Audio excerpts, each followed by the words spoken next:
नमस्कार साथियों, apical agree academy से मैं मनोहर धाकड़ आपका स्वागत करता हूं। साथियों, आज हम पढ़ने वाले हैं टाइप्स ऑफ द सोइल या मिट्टी के प्रकार और इंडियन सोइल या भारतीय मृदाएं और मिट्टी कितने प्रकार की होती है, उनकी विशेषताएं क्या होती है, भारत के कौन से क्षेत्रों में ये मिट्टियां पाई जाती है, ये हम पढ़ने वाले दोस्तों। और यहाँ पर ये बहुत ही महत्वपूर्ण टॉपिक है दोस्तों, और यहाँ से परीक्षा में कई प्रकार के क्वेश्चन आते हैं। और भारत की जो मुख्य मिट्टियां हैं जिसके अंदर हम बात करेंगे जलोढ़ मिट्टी की, जिसको हम लोग एलुवियल सोइल कहते हैं। फिर हम बात करेंगे काली मिट्टी की, जिसको हम लोग ब्लैक सोइल कहते हैं। फिर लाल मिट्टी, जिसको कि रेड सोइल कहा जाता है। फिर बात करेंगे लेटराइट सोइल के बारे में, और हम शुष्क मृदाओं के बारे में बात करने वाले हैं। तो आइए दोस्तों, सबसे पहले हम पढ़ेंगे कि भारत की मिट्टी के अंदर जो जलोढ़ मृदा होती है, जिसको हम लोग एलुवियल सोइल कहते हैं, उसके बारे में। साथियों, हम पहले पढ़ेंगे जलोढ़ मृदा के बारे में या एलुवियल सोइल के बारे में। और यहाँ पर ये जो जलोढ़ मृदा होती है, ये इसका निर्माण किस प्रकार से होता है, भारत के किन किन राज्यों में ये पाई जाती है और इसकी विशेषताएं क्या होती है, ये हम पढ़ने वाले दोस्तों। देखिए, एलुवियल सोइल और जलोढ़ मृदा का अगर बेसिक मतलब अगर देखा जाए तो जल और साथ में है लुढ़क करके आना, यानी कि जल के साथ में जो मिट्टी लुढ़क करके या जल के साथ में बहा करके लाई जाती है, ऐसी मिट्टी को हम लोग जलोढ़ मृदा कहते हैं। तो इसके नाम से स्पष्ट है दोस्तों कि जलोढ़ मिट्टी या एलुवियल सोइल का जो निर्माण होता है, ये पानी के द्वारा बहा करके लाई गई मिट्टी होती है। और यहाँ पर ये बहुत ही उपजाऊ मिट्टी होती है दोस्तों। और भारत के अंदर जितनी भी मृदाएं पाई जाती है, अलग अलग प्रकार की जो मिट्टियां पाई जाती है, उसमें सबसे अधिक क्षेत्रफल में अगर कोई सी मिट्टी पाई जाती है तो वो जलोढ़ मिट्टी ही पाई जाती है। तो हम कह सकते हैं कि भारत की सबसे प्रमुख जो मिट्टी है और सबसे उपजाऊ जो मिट्टी होती है, उसको हम लोग जलोढ़ मिट्टी कहते हैं, इसको एलुवियल सोइल कहते हैं।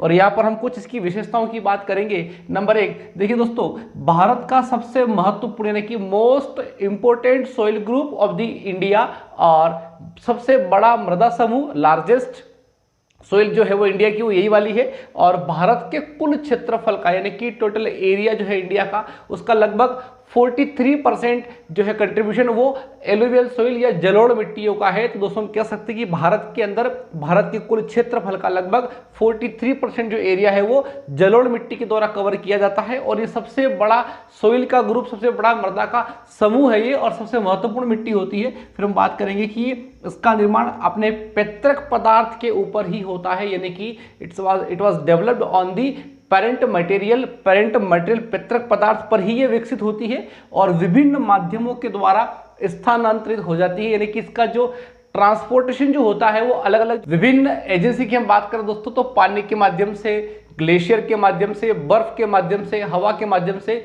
ये मिट्टी अपने मूल स्थान से बह करके आगे आ जाती है। फिर हम बात करें कि ये मिट्टी भारत के अंदर उत्तर प्रदेश में, पंजाब में, हरियाणा में, उत्तराखंड में, बिहार में, पश्चिम बंगाल और आसाम, इन राज्यों में मुख्य रूप से जलोढ़ मिट्टी या एलुवियल सोइल पाई जाती है, जिसमें सबसे अधिक जो मिट्टी होती है वो उत्तर प्रदेश में पाई जाती है दोस्तों। फिर हम बात करेंगे कि ये जो जलोढ़ मिट्टी होती है, ये जो एलुवियल सोइल होती है, ये कौन से गण, कौन से ऑर्डर में आती है। साथियों, इसका जो गण है वो एंटीसोल और कभी कभार इनसेप्टिसोल के अंदर भी ये आती है। और आपकी परीक्षा का बहुत अच्छा क्वेश्चन दोस्तों कि जलोढ़ मिट्टी मुख्य रूप से कौन से ऑर्डर, कौन से गण में आती है। आपको ध्यान रखना कि जलोढ़ मिट्टी का जो गण है वो एंटीसोल होता है। फिर हम बात करेंगे साथियों कि इसका जो टेक्सचर होता है, सोइल का जो टेक्सचर होता है, इसका जो गठन होता है, उसमें विविधता बहुत ज्यादा पाई जाती है। तो हम कहेंगे कि the soil texture of the alluvial soil is most variable, यानी कि अलग अलग स्थानों की जो जलोढ़ मिट्टी होती है उसका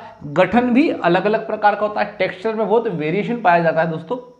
फिर हम बात करेंगे कि सोइल प्रोफाइल जो होती है, जिसको हम लोग मृदा परिच्छेदिका कहते हैं, वो बहुत ही पुअरली डेवलप होती है या अंडर डेवलप्ड होती है, यानी कि या तो बहुत कम विकसित होती है या अविकसित होती है। तो हम लोगों ने जिस प्रकार से सोइल प्रोफाइल या मृदा परिच्छेदिका के अंदर OABCR जो अलग अलग संस्तरें, अलग अलग होराइजन्स पड़े थे, वो संस्तरें इस प्रकार की जलोढ़ मिट्टी में हमें स्पष्ट दिखाई नहीं देते हैं। तो यहाँ पर बहुत ही पुअरली डेवलप्ड सोइल प्रोफाइल पाई जाती है। फिर हम बात करेंगे दोस्तों, ये मिट्टी मोस्ट फर्टाइल सोइल होती है, बहुत ही ज्यादा उपजाऊ मृदा होती है। ये पोषक तत्व इसमें प्रचुर मात्रा में पाए जाते हैं, यानी कि रिच इन प्लांट न्यूट्रिएंट्स और इसके अंदर नाइट्रोजन और कार्बनिक पदार्थ की कमी होती है। अगर ऐसा क्वेश्चन आता है कि जलोढ़ मिट्टी के अंदर कौन सा एलिमेंट कम मात्रा में पाया जाता है, तो नाइट्रोजन इसके अंदर कम मात्रा में पाया जाता है दोस्तों। बाकी फास्फोरस और पोटाश प्रचुर मात्रा में यहाँ पर पाया जाता है। फिर हम बात करेंगे जलोढ़ मिट्टी को दोस्तों दो नाम से पुकारा जाता है। एक नाम होता है नई जलोढ़ मिट्टी को हम लोग खादर कहते हैं और पुरानी जलोढ़ मिट्टी को भांगर कहा जाता है। तो new alluvial soil is known as khadar and old alluvial soil is known as bhangar. दोस्तों यहाँ पर खादर और भांगर जो नाम है नई और पुरानी मिट्टी के लिए, इसमें हम बात करें अगर खादर की तो ये बहुत ही ज़्यादा उपजाऊ होती है, यानी कि ये मोस्ट फर्टाइल सोइल होती है जो खादर जो होती है वो। और ये फ्लडिंग वाले क्षेत्रों में, यानी कि जहां पर बाढ़ का पानी आता है, जहां हर साल क्षेत्र बाढ़ से भर जाता है, तो मोस्ट प्रोन फॉर फ्लडिंग। और ऐसा क्वेश्चन आता है कि फ्लडिंग के लिए खादर और भांगर इन दोनों में से कौन से क्षेत्र में फ्लडिंग ज्यादा होती है या बाढ़ का पानी कहां ज्यादा आता है, तो खादर के अंदर बाढ़ का पानी ज्यादा आता है दोस्तों। और यही सबसे ज्यादा उपजाऊ मिट्टी होती है, इसको हम नई जलोढ़ मिट्टी कह सकते हैं। और पुरानी जलोढ़ मिट्टी जो होती है जिसको हम भांगर कहते हैं वो थोड़ी सी कम उपजाऊ या लो फर्टाइल होती है दोस्तों। फिर हम बात करेंगे कि यहाँ पर एलुवियल सोइल जो होती है, जलोढ़ जो मिट्टी होती है दोस्तों, उसका निर्माण जिस स्थान पर होता है, यानी इसका जो पेरेंट मटेरियल होता है वहां पर तो ये कोरस यानी कि मोटे कण वाली होती है, लेकिन जब ये ट्रांसपोर्टिंग के माध्यम से आगे नए स्थान पर चली जाती है तो वहां पर ये बहुत महीन यानी कि फाइन पार्टिकल वाली हो जाती है। दोस्तों आपको ध्यान रखना है कि एलुवियल सोइल के कोरस पार्टिकल जो होते हैं वो पेरेंट मटेरियल के टाइम पे पाए जाते हैं, लेकिन जब ट्रांसपोर्टिंग होकर के वो नई जगह शिफ्ट हो जाती है तो उसके पार्टिकल बहुत फाइन या महीन या बारीक कण इसके हो जाते हैं दोस्तों। साथियों अगर परीक्षा के दृष्टिकोण से देखा जाए और यहाँ से कैसे कैसे क्वेश्चन आपकी परीक्षा में पूछे हुए हैं, तो एक तो हम बात करेंगे कि ये भारत का सबसे महत्वपूर्ण मोस्ट इंपोर्टेंट सोइल ग्रुप होता है और ये सबसे बड़ा यानी कि लार्जेस्ट सोइल ग्रुप है। ये आपको ध्यान रखना दोस्तों। इंडिया के टोटल एरिया कुल क्षेत्रफल के लगभग 43% जो है भाग में ये मिट्टी पाई जाती है। उसके बाद में अगर देखा जाए तो यहाँ पर ध्यान रखना दोस्तों कि इसका सबसे ज्यादा एरिया कौन से राज्य में, कौन से स्टेट में ये ज्यादा पाई जाती है, आपको ध्यान रखना है। ये जलोढ़ मिट्टी कौन से गण में, इसका ऑर्डर कौन सा होता है, ये एंटीसोल में आती है, ये आपको ध्यान रखना है दोस्तों। फिर आपकी एग्जाम पूछा हुआ है कि इसके टेक्सचर या इसके गठन में बहुत ज्यादा विविधता, बहुत ज्यादा वेरिएशन पाया जाता है और सोइल प्रोफाइल यहाँ पर यानी कि मृदा परिस्थिति बहुत ही अल्प विकसित या पुअरली डेवलप्ड होती है, ये आपको ध्यान रखना है दोस्तों। और इसके अंदर कौन से तत्व की कमी होती है, डिफिशिएंट एलिमेंट कौन सा होता है, ये आपको ध्यान रखना, आपकी परीक्षा में पूछा हुआ है। नई मिट्टी को खादर और पुरानी मिट्टी को भांगर कहते हैं, जिसमें से खादर जो होती है वो ज़्यादा उपजाऊ होती है, मोस्ट फर्टाइल होती है और यहाँ पर फ्लडिंग यानी बाढ़ वाला इलाका ज़्यादा होता है, ये आपकी एग्जाम में पूछा हुआ दोस्तों। और फिर हम बात करेंगे कि ये जो मिट्टी होती है इसके मोटे जो कण होते हैं कोरस सोइल, ये वहाँ होते हैं जहाँ इसका निर्माण होता है, जहाँ पर ये विकसित होती है और स्थानांतरित होने के बाद इसके कण बहुत महीन या बारीक हो जाते हैं दोस्तों। तो ये हमने पढ़ा है जलोढ़ मिट्टी के बारे में। अब हम बात करेंगे ब्लैक सोइल या काली मिट्टी के बारे में। साथियों मिट्टी का जो अगला प्रकार है जिसको हम लोग ब्लैक सोइल या काली मृदा कहते हैं, काली मिट्टी कहते हैं, इस काली मिट्टी को रेगर मिट्टी भी कहा गया है और कपास की काली मिट्टी भी कहते हैं। तो काली मिट्टी को ब्लैक कॉटन सोइल भी कहते हैं और इसी को रेगर मिट्टी भी कहा गया है। आपकी परीक्षा में पूछा गया है कि रेगर मिट्टी का अन्य नाम क्या है या काली मिट्टी का अन्य नाम क्या है। और दोस्तों चूंकि नाम से स्पष्ट ब्लैक कॉटन सोइल और कपास की काली मिट्टी कपास की खेती के लिए बहुत ही उपयुक्त होती है और कपास का जो मुख्य क्षेत्रफल है हमारे देश के अंदर उसको अगर देखा जाए तो ये मिट्टी महाराष्ट्र के अंदर, गुजरात के अंदर और हमारे मध्य प्रदेश के अंदर पाई जाती है। तो यहाँ पर जहाँ पर कॉटन का बेल्ट ज़्यादा होता है वहाँ की जो मिट्टी है वो कॉटन सोइल कहलाती है दोस्तों। अब हम बात करें कि जो ब्लैक सोइल होती है जिसको हम लोग कौन से गण में रखेंगे, तो इसका जो ऑर्डर होता है, इसका जो गण होता है वो वर्टिसोल होता है, ये आपकी परीक्षा में पूछा हुआ दोस्तों। और जो दक्कन का जो पठार है वहाँ की मिट्टी मुख्यतः ब्लैक कॉटन सोइल के नाम से जानी जाती है। आपको ध्यान रखना है कि दक्कन का जो पठार जो कि दक्षिण भारत में है, यहाँ पर इसकी मिट्टी को हम लोग ब्लैक कॉटन सोइल या कपास की काली मिट्टी कहते हैं। फिर हम बात करेंगे कि इसके अंदर फूलने और सिकुड़ने का गुण पाया जाता है, यानी कि स्वेलिंग और श्रिंकिंग की प्रॉपर्टी पाई जाती है दोस्तों। जब ये मिट्टी भीगती है, जब ये वेट होती है, इसमें पानी प्रवेश करता है तो उसमें स्वेलिंग यानी कि ये फूल जाती है, और जब ये ड्राइंग यानी कि सूखती है तो ये सिकुड़ जाती है और उसमें क्रैक्स यानी कि दरारें पड़ जाती है। दोस्तों यहाँ पर आपको ध्यान रखना है कि इस मिट्टी के अंदर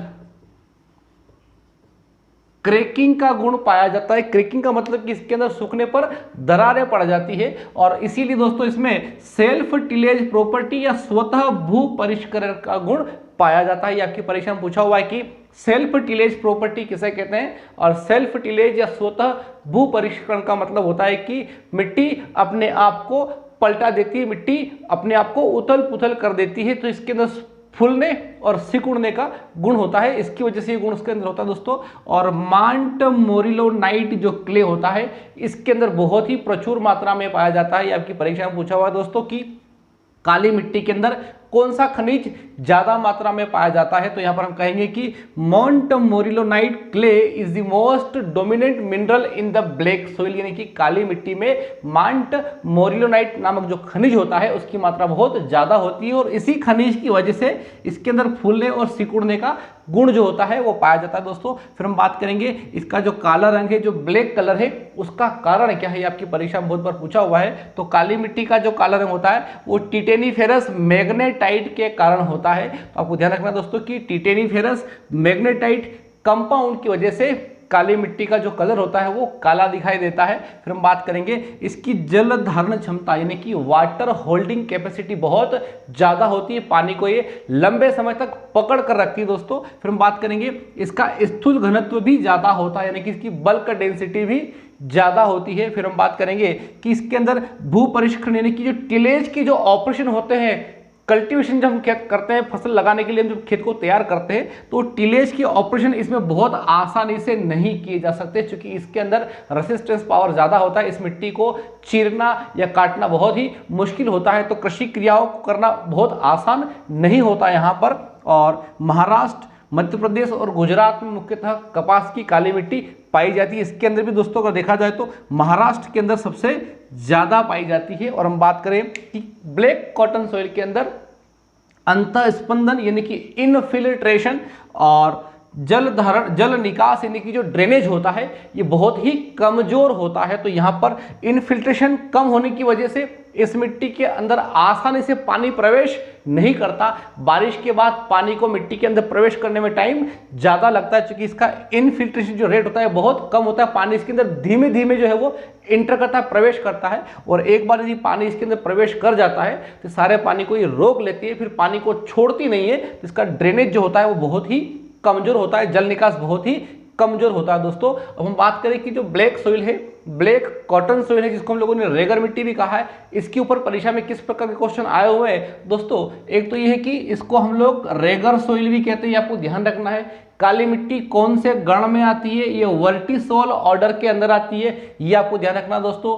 स्वेलिंग और श्रिंकिंग का जो नेचर है यानी कि फूलने और सिकुड़ने का जो गुण होता है वो काली मिट्टी में होता है। और इसमें सेल्फ टिलेज प्रॉपर्टी यानी कि स्वतः भू परिष्करण का जो गुण होता है ये अपने आप को मिट्टी पलटा लेती है। ये आपके एग्जाम में पूछा हुआ है दोस्तों।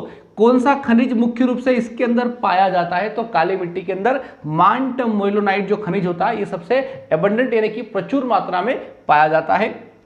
इसका काला रंग किसकी वजह से होता है, तो ब्लैक कलर जो होता है दोस्तों वो टिटेनीफेरस मैग्नेटाइट के कारण होता है। ये आपकी एग्जाम में पूछा हुआ है, आपको ये ध्यान रखना दोस्तों। फिर हम बात करेंगे इसकी जल धारण क्षमता, वाटर होल्डिंग कैपेसिटी भी हाई होती है, ज़्यादा होती है, और बल्क डेंसिटी यानी कि स्थूल घनत्व भी इसका ज़्यादा होता है। और फिर हम बात करें कि ये मुख्य रूप से कौन से राज्य में पाई जाती है, तो ये महाराष्ट्र के अंदर सबसे ज़्यादा मात्रा में पाई जाती है। और महाराष्ट्र के अंदर भी जो दक्कन का पठार है वहाँ की मिट्टी मुख्यतः कपास की काली मिट्टी कहलाती है दोस्तों। इस प्रकार से ये कुछ कैरेक्टर थे जो ब्लैक सोइल के बारे में, और आपकी एग्जाम में इसके बारे में बहुत सारे क्वेश्चन आए हुए दोस्तों। अब हम बात करेंगे रेड सोइल या लाल मिट्टी के बारे में।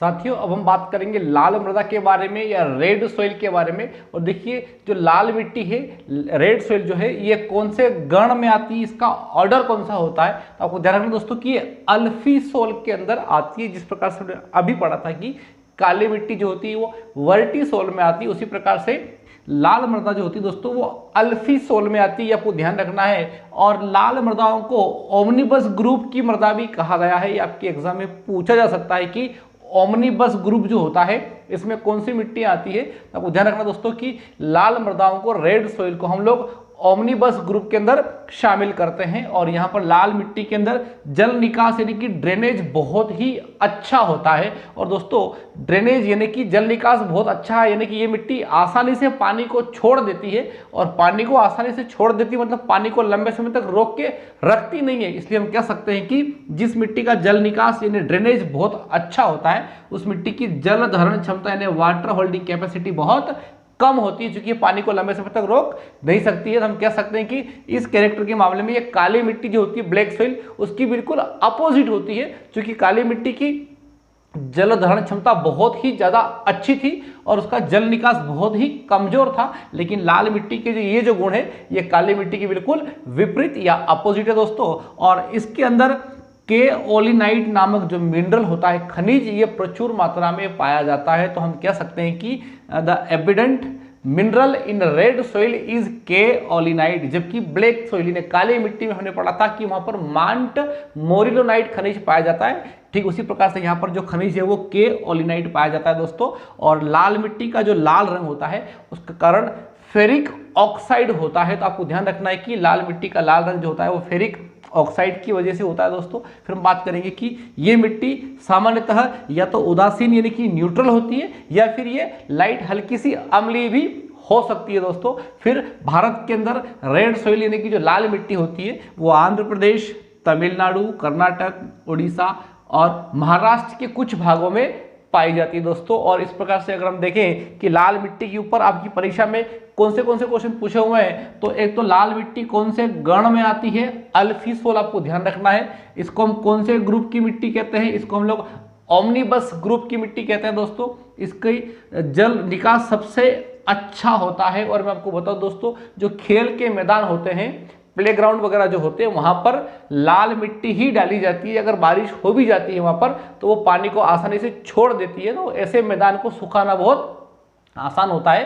तो लाल मिट्टी का जल निकास ड्रेनेज बहुत अच्छा होता है और जल धारण क्षमता बहुत कम होती है। इसी वजह से खेल के मैदानों में लाल मिट्टी का इस्तेमाल ज़्यादा किया जाता है। और इसके अंदर कौन सा मिनरल प्रचुर मात्रा में पाया जाता है, तो केओलिनाइट जो है वो इसका एबंडेंट मिनरल होता है दोस्तों। और इसका लाल रंग का कारण क्या है, तो फेरिक ऑक्साइड की वजह से इसका रेड कलर होता है। और ये हमारे इंडिया के कौन से स्टेट में पाई जाती है दोस्तों। आपको मिट्टी के बारे में ये वाले गुण याद रखना है। अब हम बात करेंगे लेटराइट सॉइल के बारे में। साथियों अब हम बात करेंगे लेटराइट सॉइल के बारे में। और जो लेटराइट सॉइल होती है इसके बहुत सारे गुण हैं दोस्तों, वो लाल मिट्टी के समान ही होते हैं। इसको हम लोग रेड सॉइल के साथ में भी पढ़ सकते हैं और कुछ जो विशेषताएं अलग से होती है उसकी हम बात करेंगे। तो एक तो यह है कि दोस्तों लेटराइट जो मिट्टी होती है वो कौन से गण में आती है, इसका जो ऑर्डर है दोस्तों वो अल्टीसोल है, ये आपको ध्यान रखना है। जबकि लाल मिट्टी जो थी वो अल्फीसोल में आई थी। तो यहाँ पर इनके गण जो है वो दोनों अलग अलग है। तो लेटराइट जो मिट्टी होती है वो अल्टीसोल गण में आती है। और दोस्तों जिन क्षेत्रों में हाई टेम्परेचर और हाई रेनफॉल यानी कि जहां पर तापमान बहुत ज़्यादा होता है, वर्षा बहुत ज़्यादा होती है, वहाँ की मिट्टी को हम लोग लेटराइट मिट्टी कहते हैं। और ज़्यादा हेवी रेनफॉल या ज़्यादा भारी बारिश होने की वजह से लीचिंग होने के कारण इन मिट्टी का निर्माण होता है। तो यहाँ पर ध्यान रखना दोस्तों कि ज़्यादा भारी वर्षा होने की वजह से due to heavy rainfall it causes the leaching, और जहाँ लीचिंग निच्छालन ज़्यादा होता है वहाँ पर लेटराइट मिट्टी का निर्माण हो जाता है दोस्तों। फिर हम बात करेंगे कि इसके अंदर भी केओलिनाइट खनिज जो होता है ये प्रचुर मात्रा में पाया जाता है। और यही जो खनिज है दोस्तों ये हमने लाल मिट्टी के अंदर भी पढ़ा है। तो यहाँ पर एबंडेंट जो मिनरल होता है वो केओलिनाइट होता है दोस्तों। और हमारे इंडिया के अंदर उड़ीसा, तमिलनाडु और केरला के अंदर ये वाली मिट्टी पाई जाती है। तो हमारे भारत में यहाँ पर ये मिट्टी कहाँ कहाँ मिलेगी आपको ध्यान रखना है दोस्तों। और फिर इसके अंदर आयरन और एल्यूमिनियम जो होते हैं ये प्रचुर मात्रा में पाए जाने वाले तत्व होते हैं दोस्तों। और बाकी के जो गुण हैं इसके वो लाल मिट्टी के समान ही होते हैं। और यहाँ पर अगर हम बात करें कि कुछ क्वेश्चन जो एग्जाम में पूछे जाते हैं दोस्तों, एक तो ये लेटराइट मिट्टी कौन से गण में आती है, इसका ऑर्डर आपको ध्यान रखना है। निर्माण के इसके 3 बड़े कारण है, हाई टेम्परेचर, हेवी रेनफॉल और लीचिंग, यानी जहां तापमान ज़्यादा होता है, जहां बारिश ज़्यादा होती है और जहां पे लीचिंग की क्रिया निक्षालन ज़्यादा होता है, वहां की मिट्टी जो होती है वो लेटेराइट होती है। दोस्तों इसमें कौन सा खनिज पाया जाता है और हमारे इंडिया के अंदर लेटराइट सोइल कहाँ कहाँ पर पाई जाती है, ये आपको ध्यान रखना है दोस्तों। अब हम बात करेंगे लेटराइट सोइल के बाद में जो शुष्क मिट्टी होती है उसके बारे में हम लोग पढ़ने वाले हैं। तो शुष्क मिट्टी या रेगिस्तानी मृदाओं की हम बात करेंगे। साथियों अब हम बात करेंगे डेजर्ट सोइल या एरिड सोइल या शुष्क मृदा या रेगिस्तानी मृदाओं के बारे में हम बात करने वाले हैं। दोस्तों नाम से स्पष्ट है, डेजर्ट मतलब रेगिस्तान, जहां पर बारिश बहुत कम होती है, वहां की मिट्टी की हम बात करने वाले हैं दोस्तों।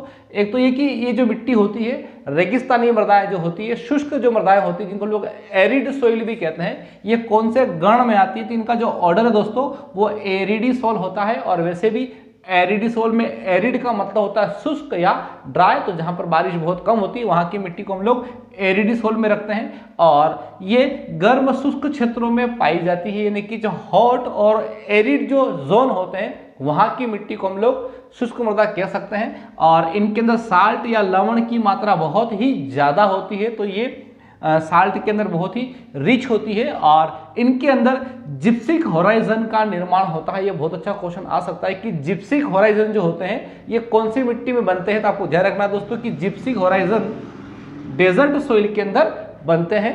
और हम बात करें कि हमारे देश के अंदर सबसे मुख्य रूप से राजस्थान की जो मिट्टी होती है दोस्तों उसको हम लोग एरिड सोइल कह सकते हैं। तो राजस्थान के अलावा जो साउथ हरियाणा का दक्षिण वाला भाग और दक्षिण पंजाब के अंदर भी शुष्क मृदाएं पाई जाती है। और दोस्तों यहाँ पर वाष्पोत्सर्जन या एवापो ट्रांसपिरेशन बहुत ही ज्यादा होता है, जिसकी वजह से यहाँ पर लवण का निर्माण हो जाता है दोस्तों। और यहाँ पर अगर हम बात करें कि कुछ क्वेश्चन जो परीक्षा में बहुत अच्छे आए हुए हैं दोस्तों, एक तो ये कि शुष्क मृदाएं कौन से गण में आती है, इनका ऑर्डर क्या है, और ये जिन क्षेत्रों में पाई जाती है वहां पे हॉट और ड्राई जो है ये जोन होते हैं, वहां पे दोस्तों साल्ट की मात्रा इनके अंदर बहुत ज्यादा होती है। जिप्सिक ब्लॉक, ये बहुत अच्छा क्वेश्चन बन सकता है कि इन मिट्टियों के अंदर जिप्सिक ब्लॉक का निर्माण हो जाता है और हमारे यहाँ राजस्थान के अंदर ये वाली मिट्टी पाई जाती है दोस्तों। यहाँ पर एवापो ट्रांसपिरेशन बहुत ही ज्यादा होता है, जिसको हम लोग वाष्पोत्सर्जन कहते हैं। और दोस्तों दुनिया के अंदर, वर्ल्ड के अंदर, विश्व के अंदर सबसे अधिक जो मिट्टी है वो एरिडीसोल के अंदर ही आती है, क्योंकि दुनिया में अगर हम बात करें तो सबसे अधिक जो क्षेत्रफल है वर्ल्ड के अंदर वो एरिडीसोल वाली मिट्टियों का ही होता है दोस्तों। अब हम बात करेंगे इसके अलावा कुछ और अन्य प्रकार की जो मृदाएं होती है उनके बारे में। साथियों इस प्रकार से और अन्य प्रकार की मिट्टी की हम बात करें तो अन्य मृदाओं में पहाड़ी मृदाएं यानी कि हिली सोइल्स और फॉरेस्ट सोइल यानी जंगल की मृदा की हम बात कर सकते हैं, पोर्टजोर मृदा की हम बात करेंगे, पीट या मार्श मृदा की हम बात करेंगे, अम्लीय मृदा, क्षारीय मृदा और नाइट सोइल या रात्रि मृदा। इस प्रकार से कुछ और भी अन्य प्रकार की मिट्टियां होती है दोस्तों। हम बात करें पहाड़ी मृदा या हिली सोइल्स और फॉरेस्ट सोइल, तो जो जंगल पहाड़ी क्षेत्र होते हैं दोस्तों वहां पर वनस्पति का आच्छादन बहुत ज्यादा होता है, वेजिटेशन बहुत अगर वहां पर ज्यादा है तो वहां पर ऑर्गेनिक मैटर और ह्यूमस की मात्रा भी ज्यादा होती है दोस्तों। और अगर पहाड़ी मृदाओं में कार्बनिक पदार्थ की मात्रा अगर ज्यादा है, वहां पर वेजिटेशन बहुत ज्यादा है, वनस्पति बहुत ज्यादा है, बहुत ज्यादा पेड़ पौधे अगर वहां पर है तो वहां की मिट्टी को हम लोग पोर्टजोल मृदा भी कह सकते हैं दोस्तों। उसके बाद हम बात करें कि पीट मृदा, पीट मतलब जिससे कोयले का निर्माण होता है, यहाँ पर ब्रायोफाइटा और जो मॉस होते हैं उनकी मात्रा बहुत ज्यादा होती है। नमी युक्त ह्यूमिड जो क्षेत्र होते हैं, आर्द्र यानी नमी वाले जो ठंडे इलाके होते हैं वहां की मिट्टी होती है, इसमें मॉस की मात्रा बहुत ज्यादा होती है और इसमें ऑर्गेनिक मैटर बहुत ज्यादा होता है। और इसी प्रकार की मिट्टी में जो जैविक ईंधन होता है वो पाया जाता है दोस्तों। उसके बाद हम बात करें अम्लीय मृदा, हम पहले भी पढ़ चुके हैं कि एसिडिक सॉइल जिसके अंदर हाइड्रोजन के आयन, एल्यूमिनियम के आयन, और यहाँ पर मैं लिख देता हूं कि हाइड्रोजन, एल्यूमिनियम, आयरन और मैग्नीज इनकी सांद्रता जहां पर ज्यादा होती है वहां की मिट्टी को हम लोग अम्लीय मृदा कहते हैं। क्षारीय मृदा की हम बात करेंगे जहां पर सोडियम, मैग्नीशियम, कैल्शियम और कार्बोनेट और क्लोराइड की मात्रा जहां पर ज्यादा होती है वहां की मिट्टी को हम लोग क्षारीय मृदा कहते हैं दोस्तों। और नाइट सोइल की हम बात करें तो जो ह्यूमन एक्सक्रीटा यानी कि मानव मलमूत्र से जो मिट्टी बनती है उसको हम लोग नाइट सोइल कह सकते हैं। साथियों यहाँ पर ये अलग अलग प्रकार की मिट्टियों के हमने नाम पढ़े हैं, प्रकार पढ़े हैं, लेकिन एक बार पुनः मैं आपको बता देना चाहता हूँ कि सबसे महत्वपूर्ण अगर हम देखें तो 5 मिट्टी जो हमने पढ़ी है, जिसके अंदर जलोढ़ मिट्टी यानी कि एलुवियल सोइल, काली मिट्टी यानी कि ब्लैक सोइल, लाल मृदा यानी कि रेड सोइल, उसके बाद हमने पढ़ी थी लेटराइट सोइल, और फिर हमने पढ़ी एरिड यानी कि शुष्क क्षेत्रों की जो मिट्टी है उनके बारे में आपको विशेष ध्यान देने की आवश्यकता है दोस्तों। और इस प्रकार से भारत की मृदाएं और इनके प्रकार, इनकी विशेषताएं हमने आज पढ़ी दोस्तों। मैं उम्मीद करता हूं आपको समझ में आई होगी। बहुत बहुत धन्यवाद।